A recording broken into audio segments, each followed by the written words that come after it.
Anem a resoldre inequacions de segon grau.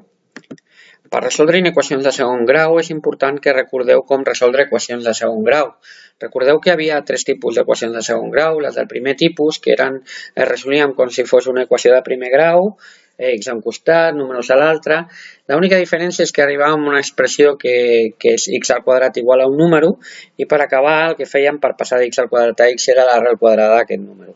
En les del segon tipus el que fèiem, si us en recordeu, era treure factor comú de la x, acabàvem amb una expressió del tipus x per parèntesis x més menys alguna cosa igual a 0, i llavors el que fèiem era donar la primera solució x igual a 0 i la segona solució igualar l'interior del parèntesis, del qual havíem tret factor comú, a 0.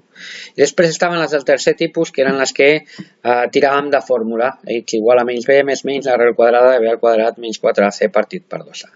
Si no us en recordeu, estaria bé que li doneu un cop d'ull a la resolució d'equacions de segon grau.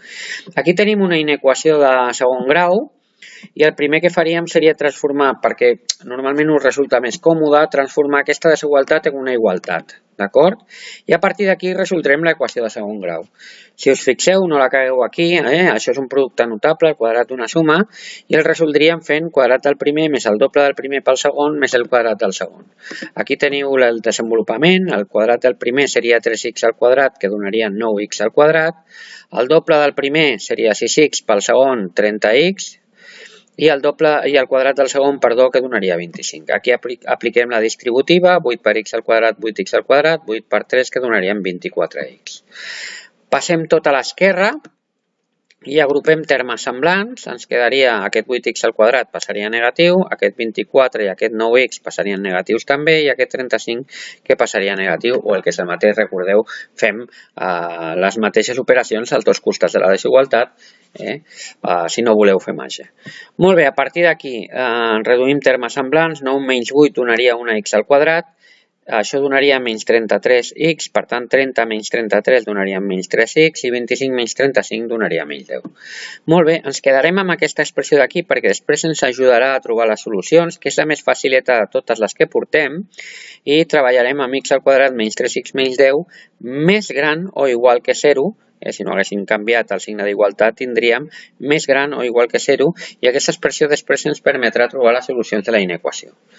Molt bé, dit això, acabem de resoldre l'equació de segon grau, tirem de fórmula, aquí ja la teniu substituïda, menys b seria menys 3, que donaria 3, més menys l'arrel quadrada de menys 3 al quadrat, que donaria 9, menys 4 per 1 per menys 10, menys 4ac, menys 4 per 1 per menys 10, que donaria més 40, i dividit entre 2.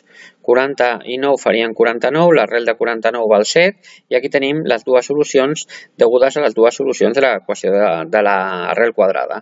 La solució positiva, 3 més 7, 10 dividit entre 2, 5, i la solució negativa de l'arrel, 3 menys 7, menys 4 dividit entre 2, menys 2. És a dir, que si ens fixem hem de treballar amb aquesta solució d'aquí, menys 2, i amb aquesta solució d'aquí, 5, que a més estaran incloses, perquè aquí tenim el signe d'igualtat. Anem a dibuixar la nostra recta numèrica marcant el menys 2 i el 5 inclosos. Aquí ho tenim. Molt bé, i plantegem els possibles intervals solucions de la nostra inequació de segon grau. El primer interval aniria de menys infinit a menys 2 inclòs, el segon interval de menys 2 a 5, 5 inclòs, i el tercer interval de 5 fins a l'infinit. Aquí els teniu. Llavors el que farem serà ara agafar algun valor que estigui dins d'aquest interval d'aquí i substituir a la nostra inequació de segon grau, que us deia que utilitzaríem, que és aquesta d'aquí, x al quadrat menys 3x menys 10, més gran o igual que 0, que és l'última de totes que teníem abans de resoldre l'equació de segon grau.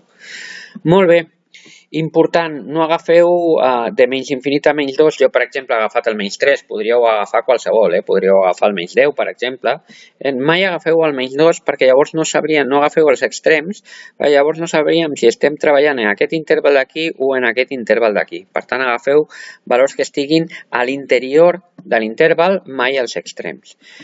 Si substituïm la nostra expressió per menys 3, ens quedaria menys 3 al quadrat, menys 3 per menys 3 i menys 10. Si calculeu això d'aquí valdria 9, Això d'aquí, menys 3 per menys 3 també valdria 9. 9 i 9 fan 18, que menys 10 donaria 8, que sí és més gran o igual que 0, i per tant ja hem trobat el nostre, compleix la desigualtat, i hem trobat el nostre primer interval solució.